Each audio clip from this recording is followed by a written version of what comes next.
민수기 26장 우리가 결론 부분을 읽었는데요. 이 민수기 26장의 내용은 두 번째 인구 조사에 대한 기록입니다.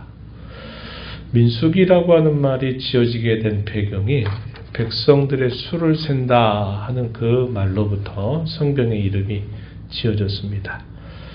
이스라엘 자손들이 시내 산에서 약 11개월 정도의 시간을 보내게 됩니다. 그곳에서 하나님이 이스라엘 자손들과 언약을 체결하시죠. 그리고 그 기간 동안 그들이 하나님의 명령을 받아서 성막을 세우게 됩니다. 그리고 모세는 기타 여러 율법들을 받게 돼요. 그리고서 그들이 행군할 채비를 갖추고 나서 이제 행군을 할 즈음에 하나님께서 모세에게 명령을 내리세요.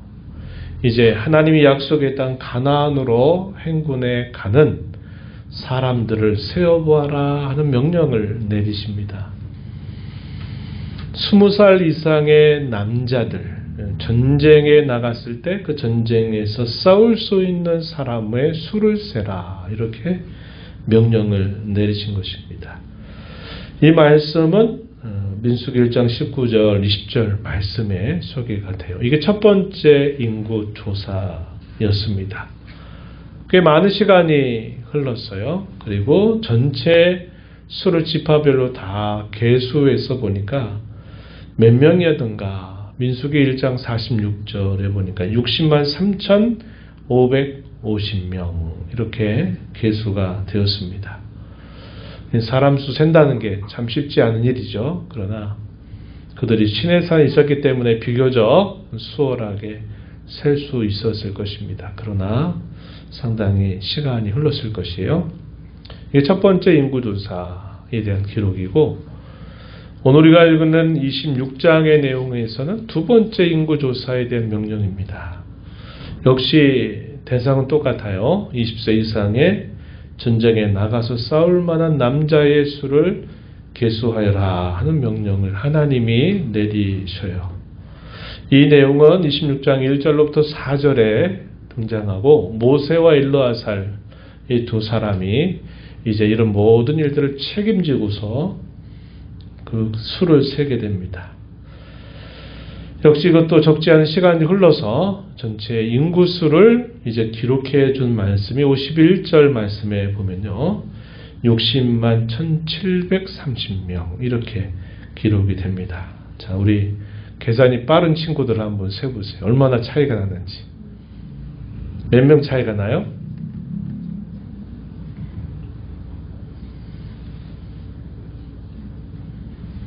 네? 몇 명 차이가 나나요?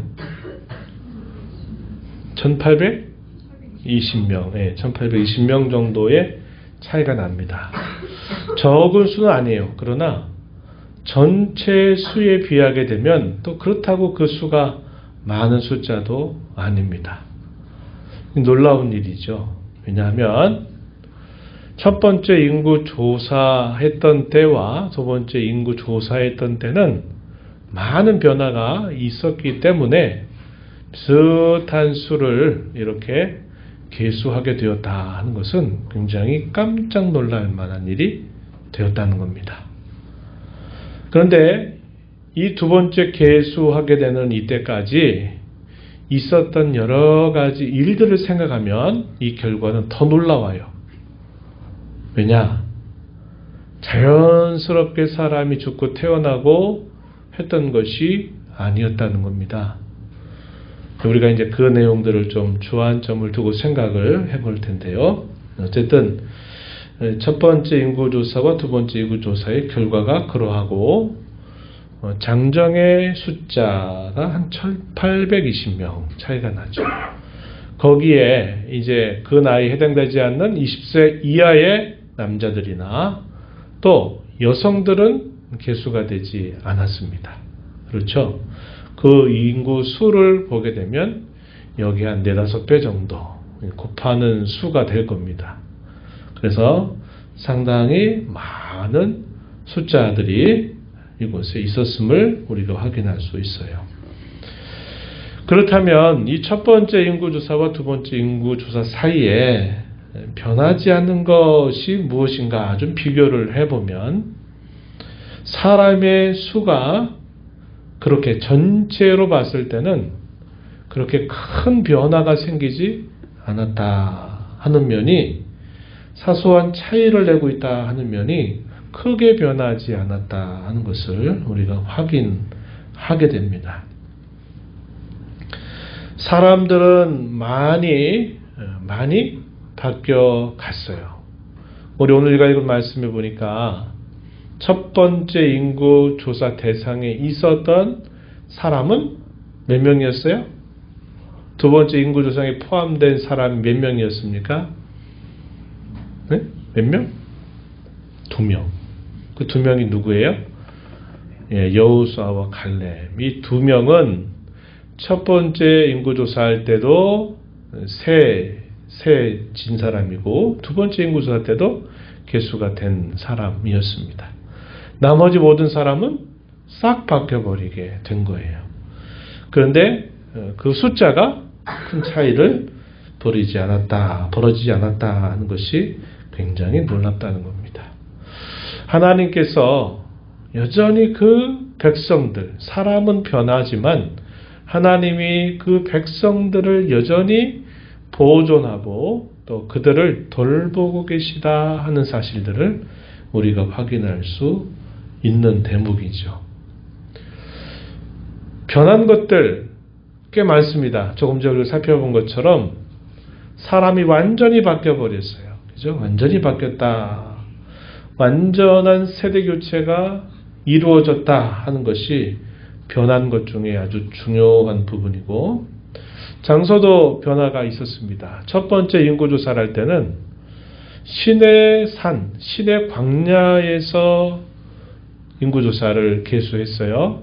근데 이 두 번째 인구조사를 한 장소는 어디냐면 가나안 땅 접경 지역이었던 모압 평지에서 개수를 했다. 장소가 많은 변화를 가지고 있다는 것을 우리가 알게 되죠. 시간도 변화가 있었습니다. 어느 정도의 시간차가 있었느냐. 시내산을 출발할 때 하고 이들이 모압 평지에 있을 때의 시간차는 약 40년이라고 하는 시간이 흘렀습니다. 조금 더 정확하게 말하면 약 38년 정도의 시간이 지났어요. 38년 정도의 세월이 지나고 그들이 주로 살았던 삶의 환경은 어디였냐면 광야 생활을 광야에서 그들이 지냈다 하는 것을 보면 차이가 분명히 나타나는 거죠. 이러한 차이에 있어서 이제 결정적인 요건이 있었어요. 그 요건 중에 하나가 뭐냐면 하나님 말씀에 대하여 순종했느냐 순종하지 않았느냐 하는 것이 굉장한 요건, 중요한 요건으로 또 소개가 되고 또 하나는 어떤 차이냐면 결국 첫 번째 인구조사 했던 사람들은 하나님이 약속하신 그 가나안 땅을 결국 밟지 못하고 출입하지 못하고 결국은 죽었다 하는 면에서 굉장한 차이입니다. 그렇죠? 지금 두 번째 인구조사의 대상들은 이제 가나안 땅에 들어갈 날을 남겨두고 있는 상황입니다. 이러한 변화가 있었다 이 말이죠. 물론 이 중에는 이 40년 세월 속에서 수명이 다 돼가지고 죽은 사람도 분명히 없지 않았을 거예요. 그런데 이 40년 동안의 긴 시간 속에서 대다수의 사람들은 어떻게 해서 다 교체가 되어버리느냐. 하나님의 징계 혹은 심판을 받아서 자신들이 살아갈 수 있는 인생의 나이를 채우지 못한 채 대다수의 사람들이 결국은 요절했다. 도중에 결국은 죽게 됐다 하는 면에 있어서는 이것이 우리가 참 안타깝게 살펴보게 되는 부분이죠. 이와 같이 이렇게 자연적인 출생과 죽음으로 인구수가 비슷한 게 아니라 하나님께로부터 벌받고 심판받고 징계받아서 대다수가 그 나이를 채우지 못하고 죽음을 당하게 된 그런 일이 대부분 있어 왔는데 결과적으로는 큰 차이가 없다 하는 면이 그만큼 놀랍다 하는 것이죠. 우리가 이러한 내용들을 보면서 몇 가지 생각을 해보게 됩니다. 하나님은 자기 백성에게 하셨던 그 약속에 있어서 하나님은 그 약속을 계속 지켜가고 계시다. 하나님의 일하심은 여전히 계속되고 있다 하는 사실을 우리는 확인하게 됩니다. 하나님이 자기 백성을 향하신 그분의 선하심은 변함이 없구나 하는 사실을 우리에게 선명하게 보여주죠. 하나님께서는 자기 백성들에게 때로 진노하시는 중에 있다 하더라도 긍휼을 잊지 아니하셨다 하는 것을 우리가 확인합니다. 하박국 3장 2절 말씀에서 하박국 선지자가 하나님 앞에 올렸던 기도 가운데 그런 기도를 올려요. 하나님, 진노 중에도 긍휼을 잊지 마라 주소서. 이렇게 하나님 앞에 간구를 올렸는데 하나님이 이 1차, 2차의 인구조사 사이에 있었던 많은 일들을 돌아보아도 진노 가운데서도 하나님이 그들을 온전히 벌하지는 아니하셨다. 긍휼을 베풀어 주셨다 하는 사실을 우리가 확인하게 되고 또 시편 30편 5절 말씀에 보면은 그런 말씀이 있죠. 어떤 말씀입니까? 하나님께서 자기 백성들을 향하신 진노는 잠깐이지만 하나님께서 베푸시는 그 은총은 평생이로다 라는 그런 고백이 표현되어 있어요. 그와 같이 진노는 잠깐이지만 그분이 베푸시는 자비는 영원하고 평생 계속된다 하는 사실을 우리가 확인하게 되는 겁니다. 하나님이 하시는 이 일들은 변함이 없다 하는 것을 우리가 확인하면서 그분의 신실하심, 그분의 은혜를 우리는 다시 한번 확인할 수 있게 되죠. 하지만 많은 변화가 있었다는 것 우리가 생각해 봅니다. 그런 변화 속에서 사람 편에서는 참 많은 변화가 역시 있었다 하는 것을 우리가 확인했습니다. 사람도 마찬가지죠. 시간 흘러가면 육체적인 변화, 또 마음의 변화, 또 우리 인생의 여러 많은 변화들을 누구든지 겪어가는 겁니다. 그런 부분들은 우리가 어떻게 할 수 없는 거죠. 그건 모두가 다 그런 인생의 과정을 겪어가니까요. 하지만 변하지 말아야 될 것이 분명히 있다는 것, 우리가 그것을 꼭 생각할 수 있어야 하겠다는 겁니다. 몇 가지 예를 좀 들어봤어요. 오늘 우리에게 적용을 했을 때 우리가 인생을 쭉 살아가는 과정이 끝나기 전까지는 성경은 우리에게 화해할 수 없는 영적인 싸움이 계속된다 하는 것을 우리에게 가르쳐 줍니다. 이 영적 전투를 결코 포기하거나 그것을 없는 것처럼 여겨서는 안 된다 하는 거예요. 왜냐? 실제로 없는 게 아니기 때문에 그렇다는 겁니다. 우리가 생명을 가지고 살아 있는 이상 우리는 이 영적인 전투를 끝까지 수행하는 일에 있어서는 변함이 없어야 된다 하는 겁니다. 젊을 때는 참 어떤 게 어렵습니까? 우리 성냄, 우리의 혈기, 이런 것들이 참 어려워요. 그죠? 젊을 때는. 뭔가 해볼 수 있고 할 것 같고 하는 그런 마음들이 많은 때이기 때문에 젊을 때는 이런 혈기를 다스리고 성냄을 다스리는 게 참 어려워집니다. 나이가 들면 어떨까요? 그런 부분들은 좀 젊은 때에 비해서 좀 덜 할 수 있겠지만 또 다른 것이 또 문제가 됩니다. 그죠? 예. 그런 또 다른 문제가 생겨요. 그래서 약간 그 벌어지는 어떤 구체적인 부분들은 좀 차이가 있지만, 그러나 젊을 때든 나이가 들 때든 우리 인생 속에서는 반드시 끝나지 않는 신앙 싸움 혹은 영적인 싸움이 있다 하는 것을 우리가 늘 기억하면서 살아가야 된다. 우리의 믿음과 순종이 역시 변함이 없어야 된다 하는 겁니다. 젊을 때는 주로 어떻게 하겠습니까? 행위로 많이 드러내겠죠. 나이가 들면요. 마음이죠, 마음이죠. 행위는 이제 젊을 때 같이 못하지만 우리의 마음이나 우리의 말, 우리의 태도 이런 면에 있어서는 역시 또 순종의 그 모습을 여전히 우리는 잘 유지하고 채워가는 삶이 있어야만 된다 하는 거예요.